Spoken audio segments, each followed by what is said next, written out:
So guys, kung makabantay mo, wala ko sa amo ang garahian kay lisod kay igawas yun, grabe masangit.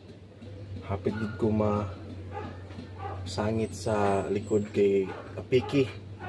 So need pa siya i-adjust ang amo ang gate. Anyway, nakakuha mi diri do oras siya sa kung ano sa highway. Atras aning sakyanan, gawas na din sa highway, which is better.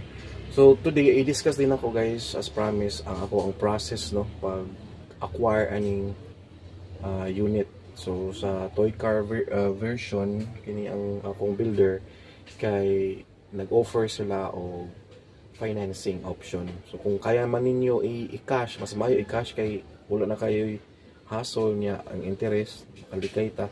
Pero kung need mo mag-financing, so pinaka low down payment din sila guys, from 20k na down payment, pwede na mo maka-order or pwede na ninyo i-line up inyong unit para sugdan na nila.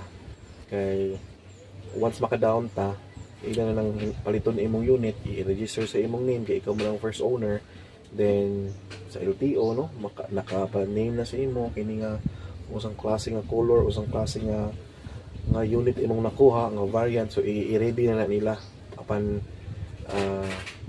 giving your down payment. Nga sila kapaspas guys. So sa process na ako, I gave my down payment last week of January.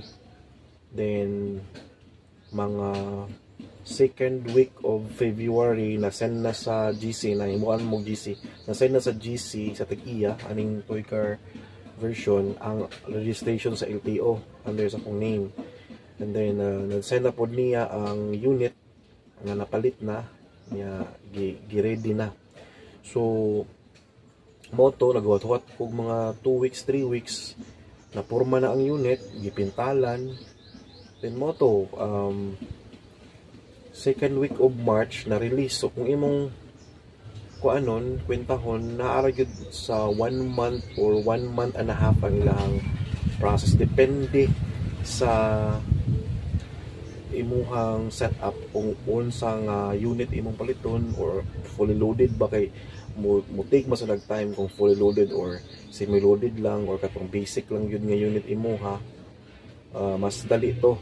So kung mga inaani nga fully loaded, mas dugay-dugay na jud siya difference when it comes sa number of weeks, pero pinakadugay na ng 1 month and 2 weeks according to Ma'am Maricar, ang kanitag-iya sa toy car version, asawa ni Sir dito is kuan kanang kung mag-cash basis ta, mas pas pag yun no ang ato ang releasing sa unit. So ana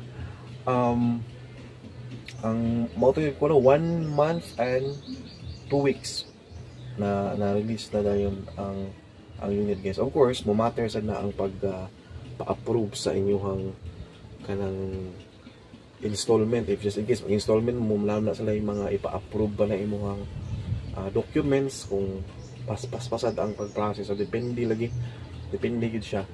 And ikaw sa katag-iya or ni-order sa unit, dapat kana bang mo cooperate sa like for example na yung mga update, na yung mga concern or mga pangutana, follow up, update ka real time sa jud no, check ka sa GC ana. So kinahanglan update imo jud siyang kana bang i-address dayon ba real time. So muna akong ma-share guys sa kung pagkuha ani purchase, pag order hangtod sa nakuha nako ako ang unit. Again, dili na siya cash basis gid ako ani, installment ani ako pero gidako na akong down para ako ang balance gamay na lang din, short term ra pod ni ako nga pagbayad. So mo lang to, and I hope nakakuha mo og idea sa pag-process when it comes to ordering your unit. So guys, again, available pa ang ilahang installments. So while available pa na siya, kay kanang atong i-take advantage kay most of the time ang mga builder na most especially sa Cebu or diri sa Talisay, kay cast to cast basis gina sila. Panagsara kay na nga builder nga mo kanang entertain o installment, no?